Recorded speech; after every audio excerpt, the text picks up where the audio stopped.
cut. Welcome to the top cut. Welcome to the top cut. Welcome to the top cut.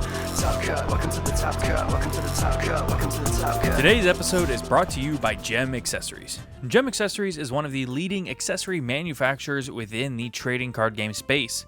Known for their deck boxes, Gem also has an amazing lineup of binders, backpacks, and more.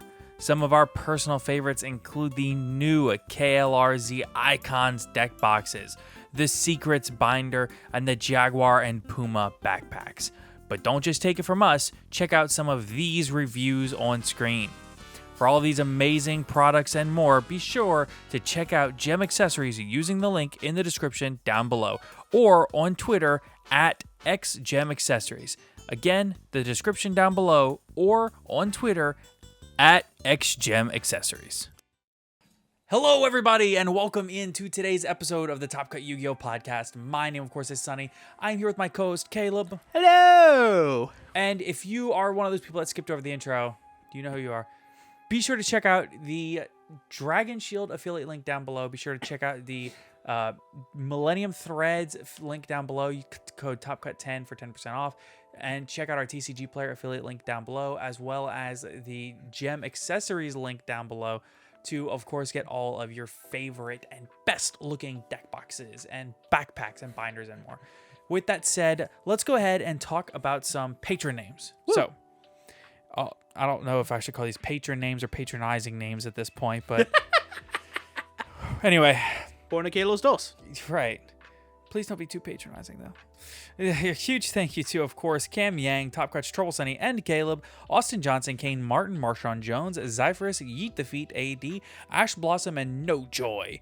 Earth Machine Best Deck, Epi, has anyone actually read Toy Vendor, HGH Cyber, I am McLincoln. Imagine playing Yu-Gi-Oh! In 2022 on Earth in the Milky Way Galaxy, in the universe on Earth in 2022 playing Yu-Gi-Oh! Jarrett Helton, Mountain Man, Oatmeal Spaghetti, Owen Alvarado, Pig, Quitting the Game is a Floodgate, Rudolph, Sprite Farter, Tier Limits Havinous Floodgate in Your Mouth, Unbanned Number 95 Konami, Understanding and Reading are two different things, Virtually Savior's World, You Still Play Dragon Link, Will Cry Me River while I'm dragging these nuts across your face. Heron Gardner, Asami, Ashlish Chaps, Brandon Potter, Caleb is a freaky fish guy. Still have no idea where that came from. No, this is most people's first time hearing it because the first time was on the Patron episode. By the way, if you join and become a patron at least the $5 a month tier, you get access to an extra episode every week. I don't know if most people know that, but merch and an extra episode every week, you can't beat that. But anyway, yeah, you're a freaky fish guy. Hope you know. I would call you the Jimbei of the group. I do not measure up to Jimbei. Sure you do. You're the helmsman. You steer the ship. You keep us going in the right direction. I kind of just wander off like Zorro. Listen. I'm not cool enough to be Jimbei. Yeah, but, you know. I'm nowhere near cool enough. I mean, true, but we embrace the roles that we're given, and that's the role you've been given. Oh so. my god. Jimbei of the group. Everybody. Jimbei. All right. Cyberdark End Dragon is actually broken. Duty Booty. Dragon Maidenless Behavior. Jerry Beans Man. King Henry. Old Man Red. Pin Code 143. Ray Powell. Shockmaster Did Nothing Wrong. Slaking Up. And Where Appaloosa Dating Sim Konami. Okay, so for those of you that pay attention really closely to the patron names, because a bunch of you do, I would just like to point out most of these patron names haven't changed in the last month or so. Yeah. You guys are slacking. You guys are really falling behind. I'm just saying. Behind on the times. Honestly. I mean, some of these names have been around for months at this point. I remember when it was a new names every episode. So, I don't know. It be how it be. I'm just saying, our patrons aren't up to snuff at the moment. You got to step your game up. Get your game on. Oh, no, wait. I made a reference there on accident. Then you capitalized on it. No. So, let's go ahead, of course, and get on into our main actual discussion point, which is, of course, if you're not in our Discord, join it. I swear, that was the main discussion point. No, I almost forgot. We did want to say, check out our Discord. The link is down below. We've been doing remote duel tournaments, like locals, every Thursday night in the server at 7 p.m. Central Standard Time. You don't think you need to be the best player in the world to play in the tournaments? No, not at all. We mostly have been doing it to help players get better and feel better. Now, the thing is, we are adding in. The whole thing was people who topped these tournaments would get invites into an invitational. Now, the invitational is scheduled for October 29th, and we'll probably start it at 12 o'clock noon Central Standard Time. So, if you want to get into the invitational and have a chance at winning this cool trophy right here that we're going to put on the screen if we remember, and if not, then I'm sorry, or I'm pointing at the air. But you're gonna have a chance to get this cool trophy if you win the tournament, and it's something very cool that one of the admins in the Discord server is making. So if you want your opportunity to get that and to win that, you got to be sure to join and do that. So with that said, let's go ahead and get on into today's main topic. Heck yeah. So, today we want to talk about how the game of Yu-Gi-Oh! Is actually cheaper right now to get into on a competitive basis. It's cheaper right now than any other time, really, that I can come up with in the game's at least recent history. Oh, yeah. I mean, as far as I know, the only staples that are like above $10, where they have a copy that is above $10 a pop, is what Lightning Storm might have one. Not Goes in Match. The rivalry looking card. Goes in Match? No. Evenly matched. Evenly Matched. Thank you. Yes, Evenly Matched is also above like 10. Yeah, I think they're closer to like 25, I think. Yeah. Pot of Prosperity is still kind of expensive. Forbidden Droplets are also kind of expensive still. But I think that's really about all the expensive. Well, okay, so expensive being anything above $10 a copy. Right. So, you said Droplet, Evenly Matched, Pot of Prosperity, Lightning Storm. Lightning Storm is a great example. I don't know what Talents is. I haven't looked at Talents in a while. Talents are about $20 a copy. Okay, and Talents. Yeah. All very powerful cards. Yeah, and the craziest thing about that is when you say that, Lightning Storms and even Droplets are not necessarily that much more. that outrageous. Yeah. I mean, Lightning Storm is $22.50. All right. Droplets are $24, and that's for the secret rare. I think you can get the ultras at closer to $20.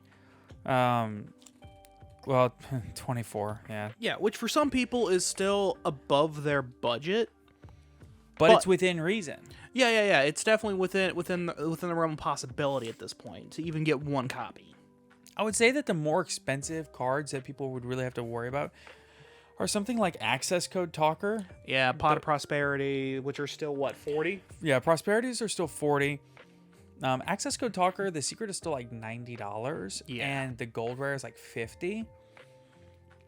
Then you have even something like along the lines of I want to say Zeus, the ultras, are like $15. Oof. Yeah. So there are still a fair amount of cards. Yeah, that are kind of expensive. However, some of the more important staples that you'll use over and over and over and over and over are really dirt cheap right now. Like, what are Ash Blossoms right now? You can get copies of Ash Blossoms at $5.50, which is unheard of. $15 for a playset. Correct. Plus or minus $1. I would say 20 after shipping and taxes. Yeah, like $20 for a playset of Ash. 6 months ago, how much was it Ash Blossom? Like $30 a pop. For the commons. For the common. Yeah. Yeah. Now, if you really wanted to, If you wanted to splurge and spend $10 a copy, you can get an Ultra. or honestly, let's see, you can get $5.50 a copy at the most recent structure deck.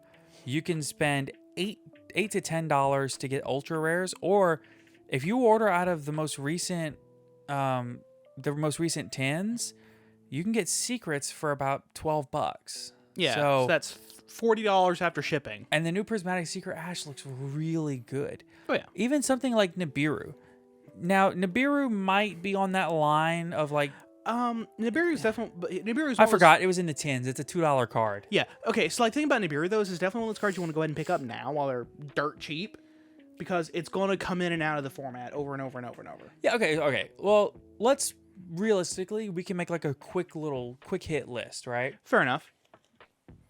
So let's say cards that realistically, I don't know what your budget is, but Yes. here are cards that I would say you need to pick up right now. If it's within your realm, if it's within the realm of possibility. Yeah, if you don't have them, I would pick up Ash Blossoms, preferably the secrets from the Megatins. I believe, to me, are the best price for what you're getting.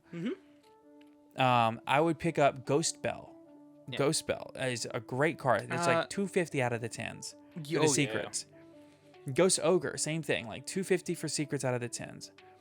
Forbidden Droplets. I understand they're $25 a copy, but if you can get them now, because I don't see Forbidden Droplet getting another reprint for probably 6 months to a year at least, and by that time they're going to be back up to $50 a copy. Ghost Bell is also apparently in the Legend of the Crystal Beast structure deck for under $1 a piece. Exactly. Dimension Shifter was in the tins and the structure deck, also less than $1 a piece. I would get the tin ultras or even the original secret rares from the tins from 2019, but there's also the common out of the structure deck as well. Right. Nibiru the Primal Being. If I was picking personally, I would get the secret rare from either Brothers of Legend or the original tins. But if you can't do that, then you can get them for $2 a piece, ultra rares out of the most recent tins. Yep. Again, it's not a card that you're probably going to immediately start using, but you'll immediately start using Nibiru. Oh, okay, fair enough. But it's one of those cards that'll like come in and out of the format to where how useful it is. Right. It's never a bad card. It's always a great card. You know what card I would pick up 100 copies of right now if you had the money? Reasonably, I had the money to pick them up. What's that? Droll and Lockbird. Oh my god, Droll and Lockbirds are dirt cheap right now. Okay, so think about this. Like, let's conceptualize Droll and Lockbird in reference to Cyframe Gear Gamma. Both of them are cards that kind of come in and out of formats depending on what decks are doing. Cyframe Gear Gamma was about a $25 to $30 card, maybe even higher, and it got reprinted in Toon Chaos as a rare. It has not been reprinted since. The rares are now $5 to $7 a copy. Then if you look at Droll and Lockbird did not have that really low rarity printing. It may have had a common, maybe, but I almost want to say the lowest rarity was Premium Gold Rare. Well, now you have the rare copy of Drolls, which are pennies on the dollar.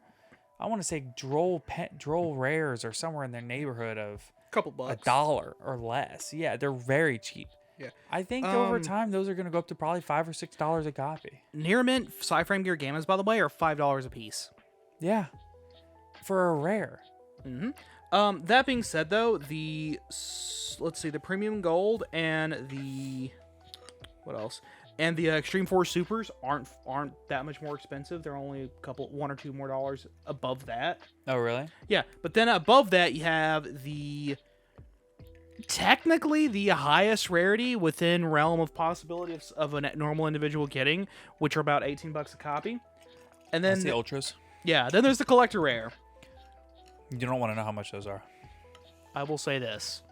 You're not looking. I just want to tell you, I know what number you're looking at. If the near mint first price is triple the unlimited price. Triple or quadruple the unlimited. Yeah, because so that the collector's rare came out of Toon Chaos. Toon Chaos was almost, I'm not going to say exclusively released as unlimited. Not quite that bad, but let me tell you, you're going to need, 3 Benjamin Franklins ain't enough. For one copy. In first edition. And near mint first. You're looking at $1,000 for a playset. It's crazy. The point is, the rares are $5. Yeah, the rares are like $5, and they do the same thing. I would even say that Infinite Impermanence is about a $10 card, which is really fair. Solemn Strikes are cheap because they just got a rare printing. Torrential Tribute, same thing. There's so much. That's always been. If you listen or look at every episode, there's a fly. Okay, if you look at oh my goodness. Did I get him? No. What? Go away. Oh my goodness. This is going to infuriate me. I got him. Okay, good. Okay, I was losing my marbles there for a minute. Okay, that was a dust. That was a piece of dust. Okay. All right, we're good. We're good. We're good. We're clear. So, what card was I even talking about? Infinite Impermanence, Nibiru. Okay. Oh, no, I remember where I was going with this. Ooh, okay. I'm sorry. The fly distracted me. So, I would say that the thing that we've always said on these, but this is the budget decks. This is this. What do we always say every time? The deck costs this much. Yeah. Minus staples. Yeah. This is the time to amend that minus staples to where you can just go, I have them. Right. You can buy an entire Tri-Brigade core for probably somewhere in the neighborhood of $25 or $30, maybe $40. The most expensive cards you need for Tri-Brigade are an access code talker, which you can get away with something else. I recommend Boral Sword Dragon. Yeah, you can actually run Boral Sword and Tri-Brigade, and it's fine. I mean, and the other expensive card in Tri-Brigade is Double Dragon Lords. Ancient Warriors Oath Double Dragon Lords. Yeah, because he's only had like one printing. Yeah, and they're like $8 or $10 for a super. Yeah, you can get the premium gold Boral Sword Dragon for like $3. Even Kit is like cheap now because Kit just got a secret rare printing. Yeah. So, but which does look gorgeous. Right. I might add. I've seen it. But Tri-Brigade, you can run it with a ton of hand traps, and all the hand traps you want to run right now, you can get cheap. The only really extremely meta-relevant hand trap that I would say you kind of need to have is DD Crow. Now, DD Crow is kind of scurry. Yeah, and boy, is it priced like it. Yeah, so DD Crow is an amazing card, yes, but it's also $8 to $9 for your cheapest common copies. Yep. Which are actually the 2 copies of it that were common are out of stock. No, you have it set to first edition. Oh, I bet I do. Because those are tournament packs, which only come in unlimited. My bet. Yes, it is. I forgot to reset my filters. Gotta love how the website does that. Oh, look at this. Nearmin Unlim, $12. Yeah. For the common. Yep. Yeah. And then if you want to go start getting up into the supers and the ultras, I mean, even Dual Devastator ultras, it was a guaranteed card. Mm-hmm. You're looking at $8. It's insane. Yeah. You know, it wasn't that long ago where this card was a couple of bucks. Yeah. So, I would say though that realistically, your best option for getting crows would probably just be to grab the Legendary Collection Kaiba Ultras. About the same price as the commons. So, my thing though is that right now, the staples you need the most are Ash, Nibiru, Imperm, Effect Veiler, and... Ooh, Effect Veiler, that's another one we should probably price. They're commons. They were in the Albash structure deck. Oh, fair. They're pennies. Konami's done a better job reprinting staples over the last year or so. Oh yeah, no, the structure than deck. anybody's given them credit for. Yeah, they're like $1 a piece. Yes. For the Albash structure deck commons. And that's why right now getting into the game is cheaper than it's ever been. Even if you look at the higher end decks, quote unquote, let's look at Sword Soul. Your Mo-Yis are $12. Your Ecclesias are $7. 5 to 7, right? Your Chi-Shaos are 8. Emergences are around 8. Baxias have rares. Yazis have commons. There's so much that has just been released lately that is just so dirt cheap. You don't need to run Tier Limit or Sprite to be competitive. But realistically, you can have awesome, good decks for around $100 to $150, maybe $200. And that's not just to play the game. That's to be really competitive.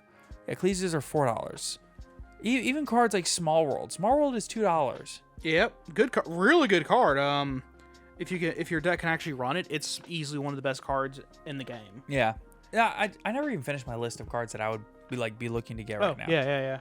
So if you can afford Prosperities, $40 is actually reasonable compared to what they've been. Droplet at $24, same thing. Lightning Storm, $22, same thing. Yeah. Ash Blossom, I'd go for the secrets at $12, but the commons at $5 have the same effect. Crossroad Designator. Crossroad Designator is $7 to $8. Awesome. Good card. And the secret rare looks amazing. Mm-hmm. You can actually pick up an entire branded Despia deck right now for like $50 or less. Yeah. Including your staples. What are Guardian Chimeras going for right now? Never mind, you can't do that. They're $50 a piece. You can't do that. Yeah, exactly. You need Guardian Chimeras. Yeah, you need like 2 of them. And or Garuras, which are like $20 right now. 25, something like that. Okay, you might be $150 into that deck. Yeah. Still. Small Worlds, $2. Ghost Bells, $2. Lord of the Heavenly Prison, if you want to play a trap deck, $2.5. Heck yeah. Nibiru's, $2. Dark Lord No Mores. Dark Roll No More, $2. Ghost Dark and Snow Rabbit, $2. Very important board breaker. Yes. Underworld Goddess of the Closed World, $2. I wouldn't pass on that one. Ready Fusions for $1. I wouldn't pass on those. Dimension Shifters, $1. Some of the Ready Fusion targets are kind of expensive. Kinda, and only some of them. Yeah, but I would still have the card to have it. Oh, definitely. Because there's a lot of Ready Fusion targets that are actually dirt cheap, like Fusionist and Flame Ghost for level 3. Yeah. Evil Twins Trouble Sunny, that card's a quarter to 50 cents. I would have a copy of that. Ready Rose Dragon, I would have a copy of that. You can get the entire Fluanderee's core for $10. Ghost Mourners are under $1. Ghost Mourners are 10 cents. Really good hand trap. Very underrated, in my opinion. Yeah. You can get the entire Drytron deck minus the extra deck stuff because you need things like access code. You can get the entire Drytron deck for somewhere in the neighborhood of like $25-$30. Can Drytron get away with Boral Sword though? Or are they? Okay, yeah. So if you can, just get a Boral. If you can't afford an access code, just get a Boral Sword. And honestly, yeah. Because how long did I just use a Boral Sword for? Years. Yeah, until I finally got a hold of the gold rare access code. Yeah, years. And there have been very key instances where I'm like, I missed the Boral Sword.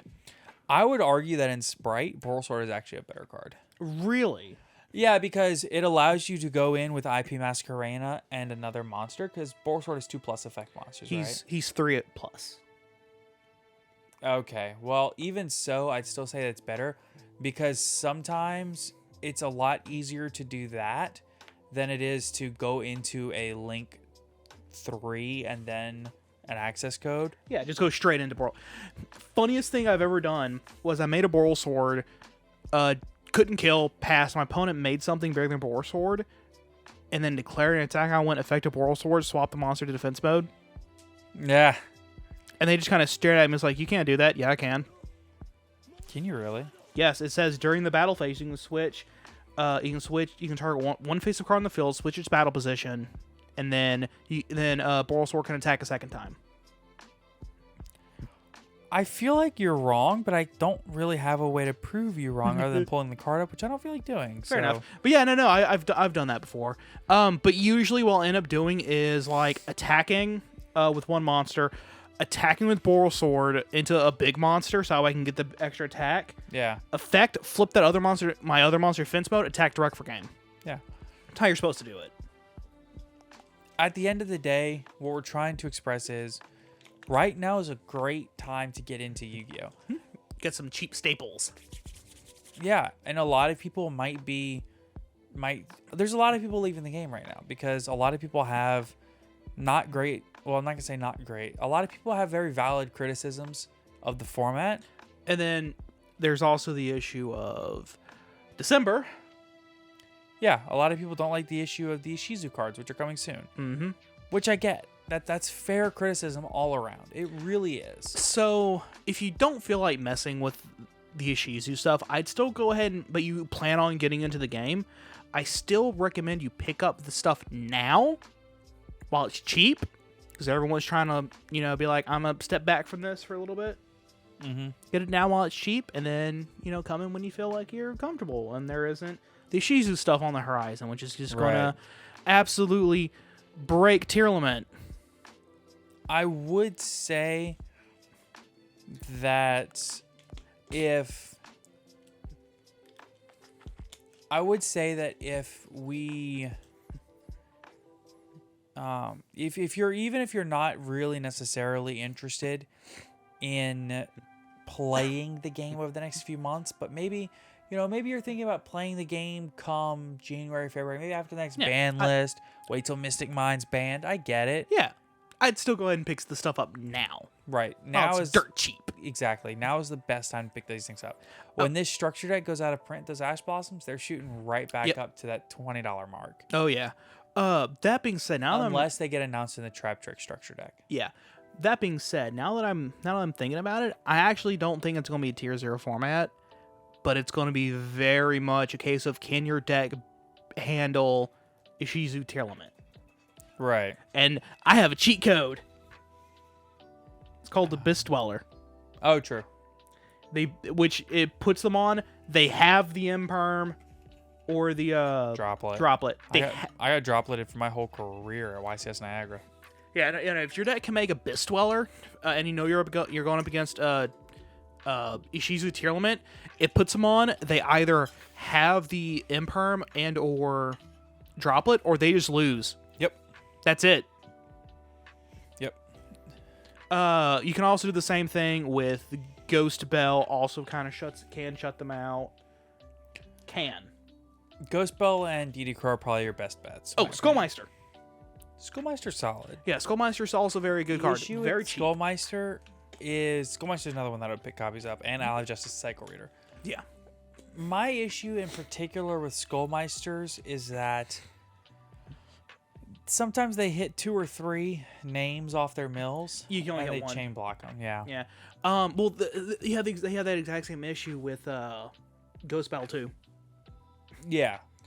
But the only difference, though, the big difference between Ghost Spell and Skullmeister is that if your opponent activates a monster effect an effect engrave that banishes for cost, Ghost Spell can't stop it. You know who can't stop it? Who? Skullmeister. True. Skullmeister stops literally any effect that activates engrave. Yeah, sure. Compared to Ghost Spell, who can only stop effects that do something with a card in the grave. Banish it, return to hand, return to deck, blah, blah, blah, blah. Right. All right, well, now that we've established now is the best time to get into Paper Yu-Gi-Oh!, why don't we go ahead and we discuss today's new cards? Because we've been getting, about somewhere between 3 and 4 bajillion cards a day. It's because the OCG, like I said in the last episode, it's because OCG is getting set up for Photon Hypernova. We're getting set up. Darkwing Blast just came out, I think. The sneak peek event for Dabble is tomorrow. Yes. Right. Well, as of recording it, it's day after tomorrow, but yeah, right. still, yeah, it's soon. So that then we also, I think, got some new info. You'll see. Yeah. All right, you want to start with the card? Yeah, I know it's from your archetype. Yeah, boy. So we have a Big Welcome Labyrinth, a new Labyrinth normal trap card. The Ghost Talk says it's time to watch the new season of Labyrinth in the span of 2 days, starting with watching the OP 20 times. Okay, sure. So Big Welcome Labyrinth, the normal trap. You can only use the first and second effect of this card's name once per turn, only once that turn. 1. Special summon a Labyrinth monster from your hand, deck, or graveyard. Then return a monster you control to the hand. 2. You can banish this card from the graveyard, then target a Fiend monster you control. Return to the hand. If you control a level 8 or higher Fiend monster at activation, you can target a card on your opponent controls instead. So just with the first effect, just let you special summon a Labyrinth monster. Oh, I'm gonna make sure. If you already have one on field and you flip that, it procs their effects. That is true. Yeah. And then you also have the graveyard effect for another, so you can activate this, bring out Lovely Labyrinth or Lady of the Labyrinth, either one. Well, no, you have to have one on field to activate this, I think, right? No, you don't. Is that how the PSCT for then works? Then you might need to already have something on field. We'll have a card on field because it's just return one monster you control to the hand. So you can have anything. That's beside the point. The point is, special summon, let's just say lovely Labyrinth. Bounce the other one, which then procs Lovely Labyrinth's effect, which will let you pop a card on on your opponent's field or in their hand at random if it's in the hand. I mean, yeah, that's awesome. It's not gonna proc the monster effect of the one that was on the field that returned to the hand. Correct, because the returning the monster to your hand is what procs Lovely Labyrinth. You can also based on the way that that's worded specifically, you could theoretically also special. Add the one you special back to hand, or proc the other one. Yes. If we keep this wording, this is a translation. Yeah. And then of course the second effect is just awesome. It's a compulse. Does this feel like a 3 of or a 2 of? Because I don't know. That's quite a 1 of. No, I'm thinking this might be a 2 of. Yeah, I don't know that. To be fair, it is another thing that you can set off of Chandraglier and Stovey Torby. So I guess there's an argument for 3, but I would probably just do 2. Like 2 of that, 3 regular Welcome Labyrinth. Because unfortunately, this isn't Welcome Labyrinth, it's Big Welcome Labyrinth. Therefore, it does not get the bonus effect of the field spell. Yeah. Because it only affects Welcome Labyrinth, not a Welcome Labyrinth card. Yeah, I guess that is fair.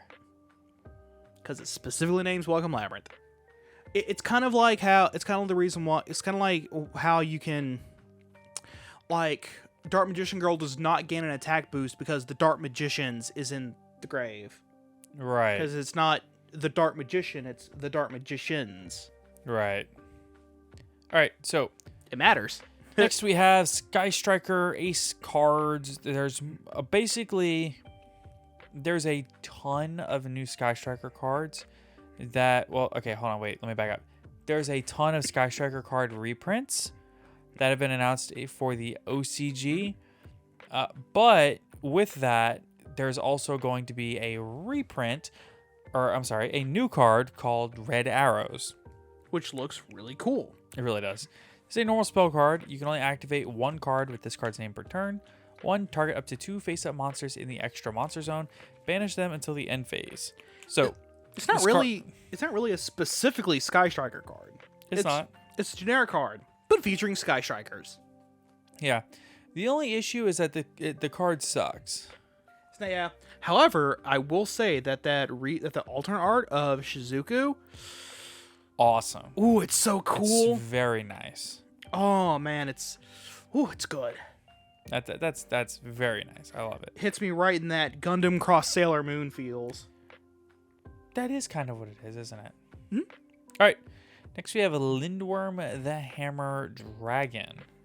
So the coolest card on the block. Honestly.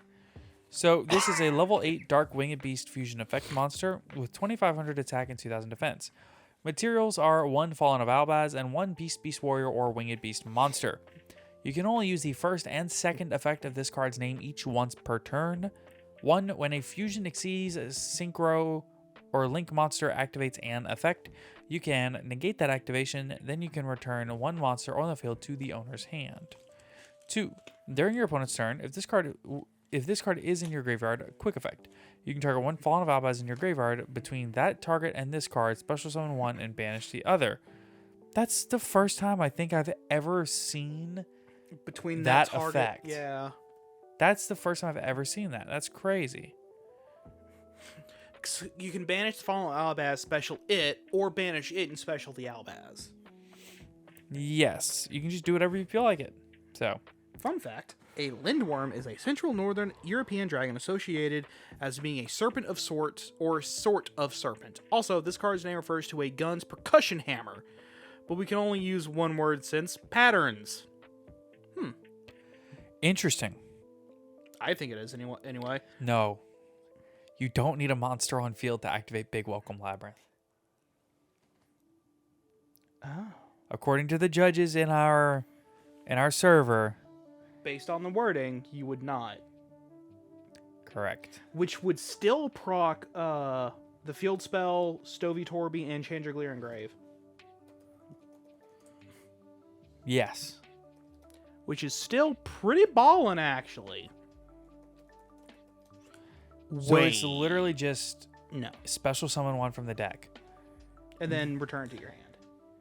If you don't control anything, it would return to your hand. That doesn't make any sense to me. Because the return to the hand is mandatory. Yeah. No, that's what I'm saying, though. You would activate it, it would special summon, then you'd have to return one monster on your field to the hand. It would be the one you just special summoned. If this was Magic the Gathering, if I was to activate that in special, like Ariana or Ariana, or well, specifically Ariana the Searcher, it would activate her effect too. So then I'd search. Yeah. But this is Magic.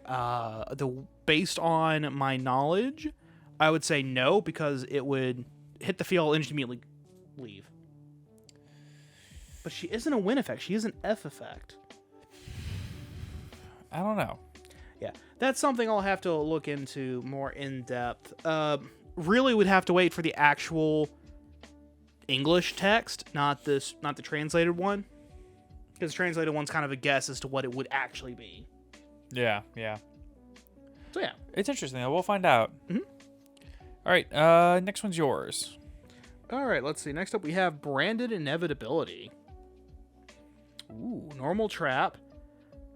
Oh, it could also be the branded lead, like the branded who led them. Or the branded that were led. Yeah. Its Japanese name is Guided Stigmata. Continuous trap card. Once per turn, when your opponent activates a card or effect that targets a bestial monster you control and no other cards, or they activate a card or effect in response to the activation of your bestial monster's effect. You can target a light or dark monster in the graveyard, banish it. If you do, negate. As a note here, the way they're using guided or led here, it feels intentionally metaphorical in the sense of this was the inevitable result that was bound to happen, that everything led to this result. It's so crazy how 7 characters can give that vibe, you know? Yeah. That's crazy. And this is a really good card. Oh, yeah, no, definitely. It's a soft once per turn negate continuous trap card. Now, so the biggest issue, though, is the limitation on what it can negate. It can only negate anything that targets your bestial monster or activates in response to them. Yes. It doesn't really negate everything, but it can negate a lot of things. It can negate Ash Blossom, Ghost Bell. Still, the idea of just being able to negate a litany of different things like that is kind of crazy. It would negate everything you would want to negate. So yeah, it's pretty good. All right, so next we have Branded Light. Quick play spell. You can only activate one card with this card's name per turn. 1, target one fusion monster on the field or in the graveyard. Return it to the extra deck. Then you can special summon one Fallen of Abbas from your graveyard and one monster from your opponent's graveyard to their owners. Special summon one Fallen of Abbas from your graveyard and one monster from your opponent's graveyard to their owner's fields. So that first line, target one fusion monster on the field or in the graveyard. It doesn't have to be yours. Correct. You can target your opponents. That's funny. Yep. But then if it's your turn, you can then special summon the Albaz and then just immediately conduct a contact fusion with the monster that you get to special summon to your opponent's field. Oh, that's true because of the way Fallen of Albaz works. Yeah, and just... That's interesting. I never would have considered that. Yeah. So yeah, and like because you're picking the monster that your opponent gets on their field, you can manipulate what gets brought out Right. to guarantee I can get the Albaz fusion contact fusion I want, Yes. which is crazy. Yeah, it's really good. All right. Next we have Structure Deck 45, the return of Trap Tricks for the Winter line. All right, so they have officially announced the Trap Tricks Structure Deck here in the OCG. And TCG. That's what I meant. Here in the TCG. And in addition to announcing it, they've also given us a handful of cards that are going to go with the deck. We also got 4 a of list. them are brand new. Yeah, we also got a list of all of the cards that are going to get reprinted in the Japanese version of the deck. Well, a bunch of them anyway, not all of them. But we have probably close to half the deck list. Yeah. So, let's go ahead and get on into these, and I'll let you. Yeah, I'll let you start it off. Sure. First off, we have Traptrix, Pinguicula. No, I think it's Pinguicula? Pinguicula? I don't know. Hold on, no, this card is named after the scientific name of the butterwort, a type of carnivorous plant in the family. I'm not even going to try. They use their sticky glandular leaves to lure, trap, and digest insects. Lentibulariaceae? Anyway, it's a rank 4 earth plant exceeds That monster. sounds like me when I do like European names like Catsith and things like that, and you're like, no, it's this. And I'm like, anyway. That's the vibes I got. Listen. If it's Celtic or Norse, I got you. If it's Latin, Oh, please. You can't even say Catsith right. it's catchy. It's a fairy. It's an evil cat. Technically, fairies aren't evil. They're neutral. Yeah, but this one's a Sith Lord. It's not a Sith. You don't know that. Yes, I do. Oh, gosh. Anyway, so rank 4 earth plant exceeds 2500 attack, 300 defense, materials, 2 level 4 monsters. Nearly impossible in Traptrix. I would just like to say, if you ever tell me that CAT isn't cat or that SATH isn't Sith, I'm going to tell you you're wrong. And if you put them Sath. together. SITH. Did I say SATH? Yes. I'm tired. SITH. I'm just saying. CAT is cat. SITH is Sith. Put them together, it's still cat Sith. I think there's an I in Catchy. Yeah, that's what I just said. No, I mean in the cat part. No, that would be Kate She. Hold on one Because that changes it. second. That's not cat. That's Kate, which changes everything. Ah, okay. So there is an I in Not in the Yu-Gi-Oh card.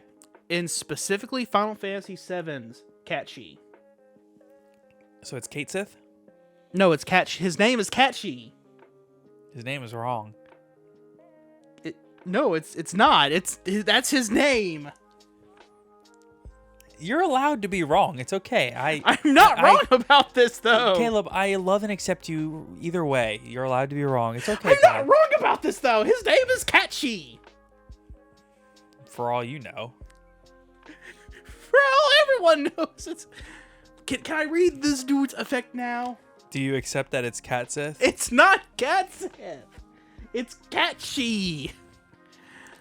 Agree to disagree. This card with material is unaffected by trap effects and by activated effects from any other monster with the same type as any of those materials. That's interesting, considering it's generic.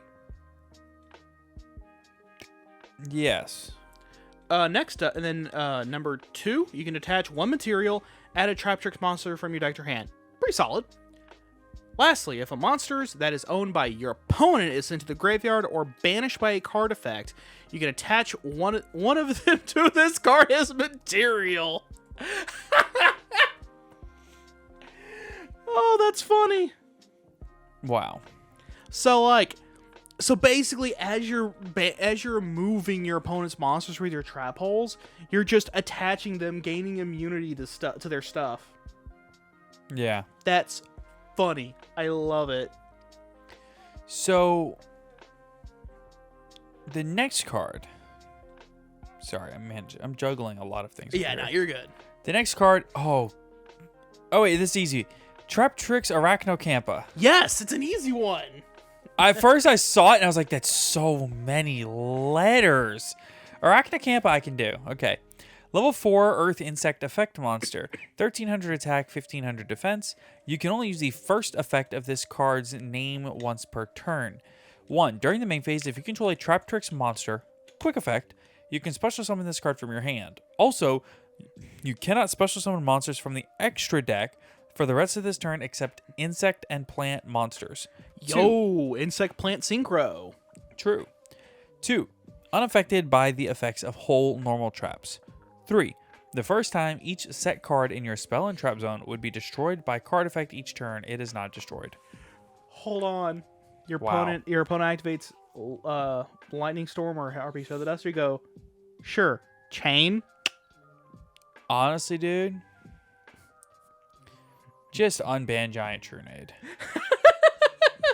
Alright, the card name comes from Arachnocampa, a genus of fungus gnats with bioluminescent larval stage that dwell in caves and grottos throughout Oceania. They use snares made of silk threads around their nest to trap prey. It's a really cool looking card, honestly. Yo, these bugs. I know these bugs. They're cool looking. Cool. Because they're bioluminescent, so they glow blue and like dark caves. Yep, that's exactly what I just said. Well, no, because like, as soon as you said that, I knew. Hold on. As soon as you said, I knew exactly the bug they were talking about because I've seen like pictures of them. Oh, it's so cool looking. I mean, I think it looks cool, and all I've seen is the art for this card. Fair. And you know, I don't really like the Trap Tricks cards. Oh, Not these particular ones. These particular ones are quite good. Oh, I love how the Trap Tricks play. I just hate control decks. That's fair. I really hate them. Look, I have to play Cosmics now, and I just don't want to. All right, next up, we have a new normal trap, Delusion Trap Hole. Yes.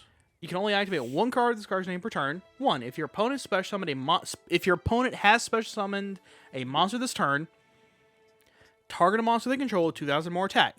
Destroy it. And then if you have a whole normal trap card in your graveyard, you can banish one monster from your opponent's graveyard. Hold on, so you can Trap Tricks or Flacia activate like Gravediggers on them. That puts your trap, or even a Bottomless that puts a trap hole in your graveyard. Sure. If they special summon something else with 2,000 more attack, you can just go, cool, flip this thing, and then also banish something from your graveyard. Yes. Because I said so. That's why. Next, we have Trap Tricks is it Atypus or... I think it's Atypus. I believe so. All right. This is a Link 3 Earth Insect Link Effect monster. 1,800 attack, and its Link arrows are middle left, middle right, and bottom center. Materials is 2+ monsters, including a plant or insect monster. 1. This Link summoned card is unaffected by trap effects. 2. Trap Tricks monsters you control gain 1,000 attack while you have a normal trap in your graveyard. 3. Once per turn, you can target face-up cards your opponent controls, up to the number of insect and plant monsters you control. Negate their effects until the end of this turn. Then you can banish one normal trap from your graveyard, and if you do, destroy one of the targeted face-up cards. So, Bro, that's wild. note, the card is named after Atypus, a genus of atypical tarantulas known to commonly use purseweb spiders. Known commonly as purseweb spiders. Known commonly as purseweb spiders, which are common throughout Eurasia. That is... Wait, if their tarantulas use webs, that is really atypical of tarantulas. Tarantulas don't normally use webs. They're ambush predators, usually. Really? Yeah. I did not know that. Yeah. Interesting. Neat. Well, I say that. That being said, that 1,000 attack points matters because she herself is 2,800. Would be 2,800. She's 18 normally. Notably, Trap Tricks Atrax 1,800 base attack. That makes it 28. Murmello 1,600. That'll make it 26. Dionia 1,700. That make it 27. Right. Making her makes them big. Jesus. I think it is fairly notable. We have another card here that I don't know if we've read this off. No, we haven't. Tearlament's Kshatri La. Oh, I don't like that. Yeah. That's utterly terrifying. This is I don't think we've read this off yet. This is a level 7 water psychic effect monster. You can only use the first, second, and third effect of this card's name each once per turn. 1, during the main phase quick effect, you can special summon this card from your hand, and if you do, banish one Kshatri Law or Tearlament's card from your hand or grave. 2, if this card is normal or special summoned, you can send the top 3 cards of either deck to the graveyard. And 3, if this card is sent to the graveyard by card effect, you can send the top 2 cards of your deck to the graveyard. So it's a Kshatriya Law card that just summons itself for free and starts milling stuff. Yeah, Jesus. Oh boy. I'm in danger. That's, I mean, because that thing would get your, would get like both your engines online at the same time. Yes. On 1 second. Because like that apparently like just got announced, so we're looking for the actual announcement because it apparently got announced with 2 other cards. I'm not seeing it though. Doing it live. We did cover these. Oh, okay. We covered these like close to a month ago, I think. Because this was the Scareclaw Kshatriya Law, Rise Heart Kshatriya Law. Right, I remember now. Yeah, I remember also being scared of it then. Yeah, it's a lot of cards too. Wow. All right. Well, that'll wrap it up for the new cards, I do believe. Do you want to go ahead and do some mailbag questions? Heck yeah. All right. So let's go ahead and start off with... It's mailbag time. Just listen to today's podcast on the drive home from work. And one thing that came to mind was card design. I feel as though the OCG prints cards that are genuinely cracked because the Maxi minigame exists, and it can take the risk of having crazier cards because Maxi punishes them. The TCG doesn't have this, and as a result, the TCG exclusive archetypes are generally mid. Cool, but mid. Things like Mutant, Libermancer, Beat Trooper, etc. Thoughts? I feel like there's some validity to this. Yeah. But I think that it's less because they are afraid of giving overpowered TCG archetypes because of Maxi existing there, not here. I think it's much more likely that the OCG, all of our cards, pretty much, if I'm not mistaken, the OCG designs everything.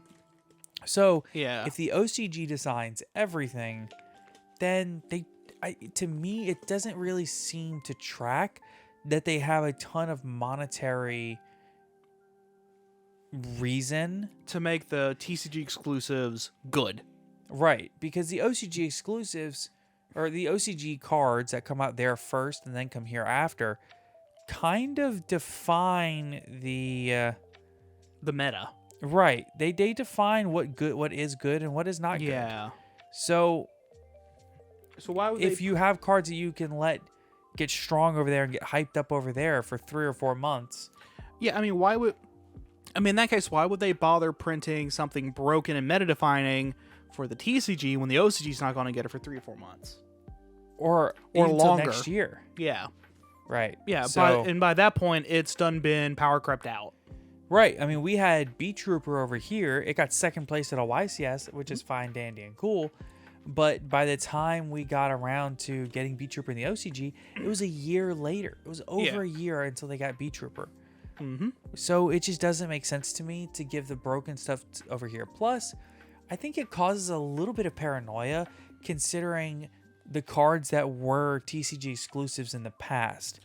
Things like Wind Up Rabbit, Wind Up Shark, Tour Guide. I don't think Tour Guide was a TCG exclusive. It may have been. She was at first. Are you sure? Mm-hmm. Okay. Was Rescue Rabbit? No. Okay, Rescue Rabbit was not. I know Shark and Rabbit were for wind-ups. And I'm almost positive that either Logia or Dolka or both. I want to say it was specifically Dolka. I think it was Dolka. I don't think Logia was, but I think Dolka was. Because then that would give the Evol archetype only Logia, and that was it. Right, which wasn't No. If it was Solda. Yeah, it would have been Solda, who didn't come out until a little bit later. I think Solda came out in the same set.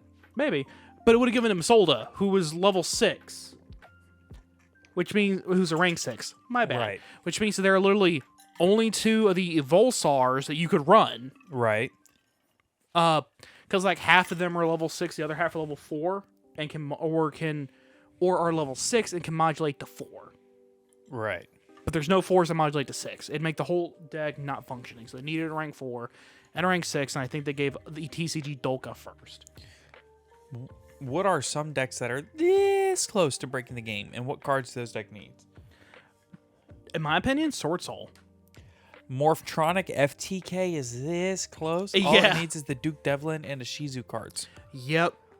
Good news, they're not getting the Duke Devlin cards yet. Yeah. Thoughts on a Shizu-based cards and any good ways in countering them in different ways? In a vacuum, I think they're really cool.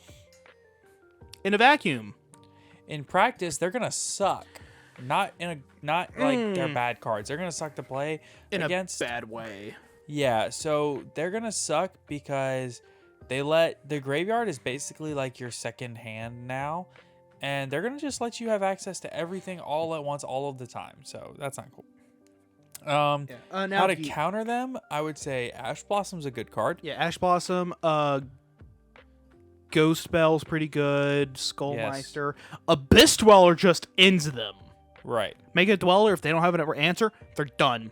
However, this individual also comments, got a Labyrinth deck and consider running Different Dimension Ground. Broken card. Broken Such a good card. If your deck can run it, Yeah. because it's a D-Shifter for 1 turn. Also, if you have other decks that can't really play the card as effectively, I recommend Silent Graveyard. Used to be Forbidden Graveyard, so you might Yes. find that also. But Silent Graveyard. It's Great Abyss, card. It's Abyss Dweller, but a quick play spell. Yep. Also, Nico Main King is a thing. Nikomane King is amazing. Yeah. All right. One format you wish you could have gone back in time and played.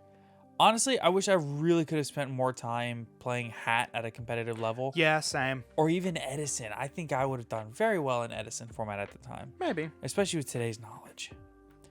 All right. Zoro or Sanji? There's a one correct answer. It's Zoro. You see. Keep in mind, I'm pre-whole cake. Just say your answer and leave it at that. Okay, hold on. I have the craziest answer of all. Nobody's gonna like this answer. Okay. I like them both equally. That's fair. Here's the thing. I like Zoro more as a fighter. I think Sanji's funnier and cooler in a fight, but I think Zoro can win a fight. Yes. I like Sanji's character infinitely more. I think Zoro is actually a pretty flat character.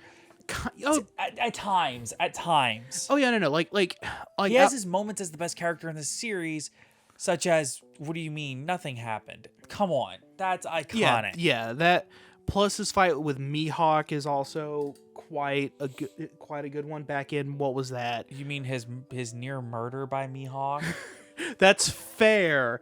Listen. He decided to play an RPG, and his role that he was playing for that was the victim.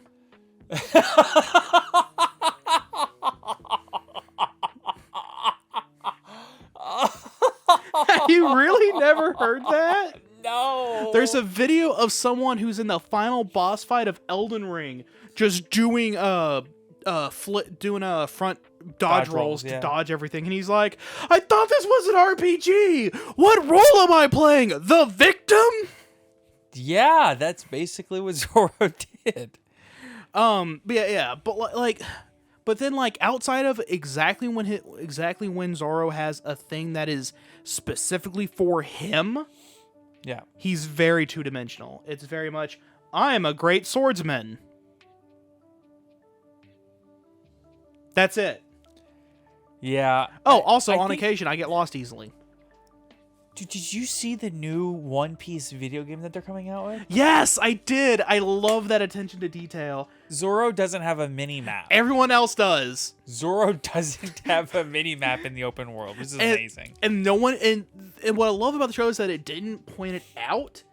It just kind of showing, gameplay is Luffy, gameplay is I think it was Robin, I think. I don't know off the top of my head. It was like Luffy, one character, another character, Zoro, back to Luffy, and in all of them, minimap. Zoro, no minimap. It was great. Such an amazing little Easter egg. Yep. That is really gonna make people not want to play as Zoro, actually. Yeah, but Yeah. Anyway, So I think that'll pretty much wrap it up for today's episode of the podcast. If you want to be able to submit your questions to us, you have to join the Discord server. That's where we get all of our questions from. And you just go in there and post your questions for us, and we answer it right here on the pod just for you. So if you've enjoyed today's episode, be sure to go ahead and click the like button. It helps us out. And of course, subscribe if you're on YouTube. Ding that notification bell. That way you get notifications every Tuesday and Friday when our new episodes go up. If you're on Spotify or Apple Podcasts, be sure to go ahead and either subscribe or follow, depending on which platform you're on. And especially if you are on, you can also leave a 5-star rating if you really enjoyed it. Also, if you're on Apple, you can leave a review, and we really, really love getting reviews. Please let us know what you really think of the podcast. And if you're on YouTube, you can leave a comment. Give us your answers to these podcast questions of the day that we had. Let us know what you think about these. So, with all of that said, thank you everybody so much for listening to today's episode of the Top Cut Yu-Gi-Oh! Podcast. My name is Sonny. Have a great weekend. Take care, everybody.